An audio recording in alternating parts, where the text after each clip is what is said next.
जी नमस्कार, स्वागत है आप सभी का हमारे चैनल सीटेट अधिगम में। दोस्तों, इस वीडियो में हम लोग बात करने वाले हैं। अभी कुछ देर पहले शिक्षा मंत्री जी ने कहा है कि टीआरई 4 को लेकर जो प्रक्रियाएं चल रही है वो युद्ध स्तर पे काम किया जा रहा है। जी हाँ, उन्होंने ये भी कहा कि हम इसको लेकर एक्सरसाइज कर रहे हैं, तो कहीं ना कहीं टीआरई 4 आएगी।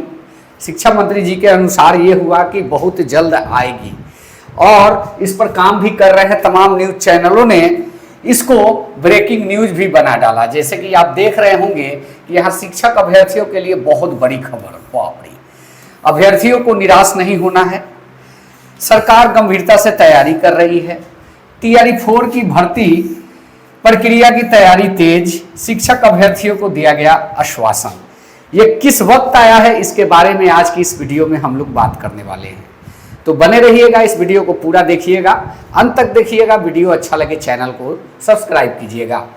आप लोग को याद होना चाहिए कि जिस दिन शिक्षा मंत्री जी ने विभाग को ज्वाइन किया था उस दिन भी इन्होंने कहा था कि अभी तो आज हमारा पहला दिन है और यहाँ से हम ऑफिस ही जाएंगे और शिक्षकों के लिए क्या है और शिक्षक अभ्यर्थी रोड पर क्यों है, इन सब चीज़ों को हम देखकर इस पर सबसे पहले काम करने का काम करेंगे। लेकिन बड़ा सवाल यह हुआ कि इसके बाद उनका जो भी स्टेटमेंट आया, जो भी मीडिया बाइट आया, उसमें उन्होंने बहुत जल्द और इसकी समीक्षा हम कर रहे हैं और इस पर एक्सरसाइज कर रहे हैं। विभाग के अधिकारियों को लगा दिया गया है। तमाम तरह की स्टेटमेंट शिक्षा मंत्री जी के द्वारा आई। हालांकि शिक्षा मंत्री जी खुद को एक शिक्षक भी बताते हैं और 0 to हीरो लेवल की बात भी बताते हैं कि हम निचले स्तर से उठकर यहाँ तक पहुँचे हैं, इसलिए निचले स्तर के लोगों की सारी दुख दर्द और समस्याओं से वो ऑलरेडी अवगत है। लेकिन अब इसमें कहने वाली बात है कि इसमें नया क्या स्टेटमेंट दिया जो बड़ी खबर हो गई, ब्रेकिंग न्यूज बन गई।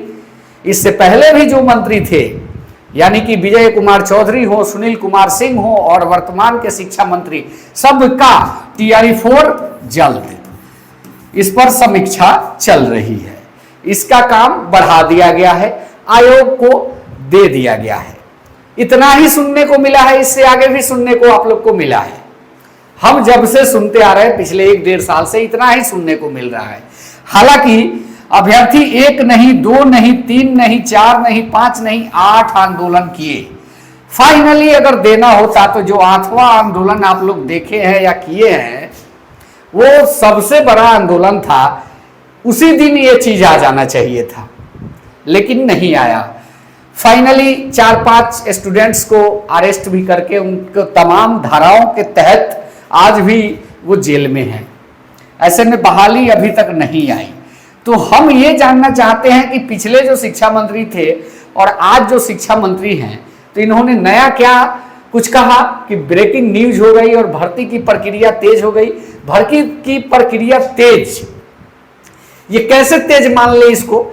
अरे तेज तो पिछली गवर्नमेंट में भी थी कि बीपीएससी को दिया जा चुका था, अब इससे ज्यादा क्या चाहिए?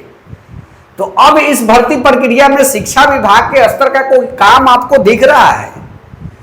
जैसा कि पिछले शिक्षा मंत्री जी ने भी कहा कि बीपीएससी को जो है सौंप दिया गया है और बीपीएससी ने भी समीक्षा के लिए एक बार शिक्षा विभाग को दिया और उसके बाद वो जो गया, उसके बाद समान प्रशासन विभाग से पीटी और मेंस कराने की बात पर फीडबैक मांगा गया। तो इसमें अब शिक्षा विभाग में युद्ध स्तर पे काम चल रहा है का मतलब क्या होता है, जानना हम ये चाहते हैं। शिक्षा विभाग का तो कोई काम ही नहीं बचा है। ऑलरेडी वो हैंड ओवर जब आयोग को कर दिया है, तो इसमें शिक्षा विभाग का काम कहां बचा है? अब तो काम बचा है बीपीएससी आयोग का, जो भर्ती प्रक्रिया का आवेदन ले।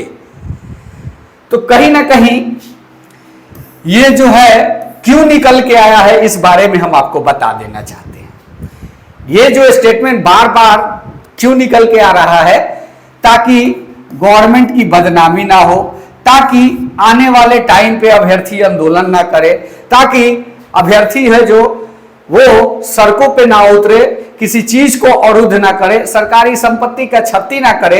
शिक्षा विभाग में शिक्षा मंत्री पद पर रहते हुए हमारे रिजिम में कोई ऐसा काम ना हो जिससे हमारे पूरे बिहार में हमारी जो है धजिया उड़े। इस तरह की बातों से बचने के लिए अभी शिक्षा विभाग अपना रिस्पॉन्सिबिलिटी ले रहा है कि हम जो है युद्ध स्तर पर काम कर रहे हैं। जबकि आप सभी जानते हैं सीट भी तैयार था, बहाली का अधियाचना भी चला गया था, और अधियाचना जाने के बाद कुछ चीजों में संशोधन करने के लिए आयोग ने शिक्षा विभाग को भी दिया था। संशोधन करके चला गया, वैकेंसी आने का था, अप्लाई होने का था, और उसके बाद आया कि पीटी और मेंस के लिए। तो कहीं ना कहीं इसमें पूरी तरीके से खिचड़ी पक रही है। जो बहाली अभी आने जाने वाली दिख नहीं रही है, सच्चाई हमारे तरफ से यही है। और साथ ही साथ ये स्टेटमेंट ऐसा क्यों निकल के आ रहा है? पहला तो कोई भी मिनिस्टर अगर उसके सामने जाते हैं आप उसकी चीजों को पूछने, तो उस पर नेगेटिव कुछ नहीं बोलेगा, जब भी बोलेगा सकारात्मक बोलेगा। शिक्षा मंत्री जी भी कुछ नया नहीं बोले हैं, सकारात्मक ही बोले हैं। और रही बात कि यह सकारात्मक बोल क्यों निकल रहे हैं, तो 20 तारीख को एक आंदोलन का डेट अभ्यर्थियों ने दे रखा है ऑलरेडी, 20 मई। इसलिए ये सकारात्मक डेट निकल रहा है, सकारात्मक चीजें निकल रही हैं कि जो है युद्ध स्तर पे काम चल रहा है। हमें तो कहीं नहीं दिखता कि शिक्षा विभाग का काम अब युद्ध स्तर पे बाकी है। दोस्तों, बाकी आप भी शिक्षक अभ्यर्थी है, इस चीज को समझने का प्रयास करें कि यह बहाली क्यों लेट लतीफी हो रही है, या राजनीतिक भेंट चढ़ गया।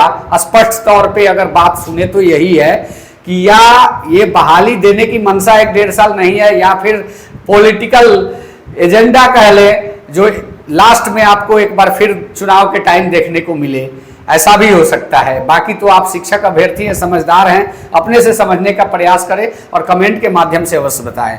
जी हाँ दोस्तों, ये वीडियो अच्छा लगा हो चैनल को सब्सक्राइब करें अगर आप नए शिक्षक अभ्यर्थी है तो हमारे चैनल पे, और कमेंट के माध्यम से जरूर अपना फीडबैक दें। मिलते हैं नेक्स्ट वीडियो में। धन्यवाद। जय हिंद। वंदे मातरम।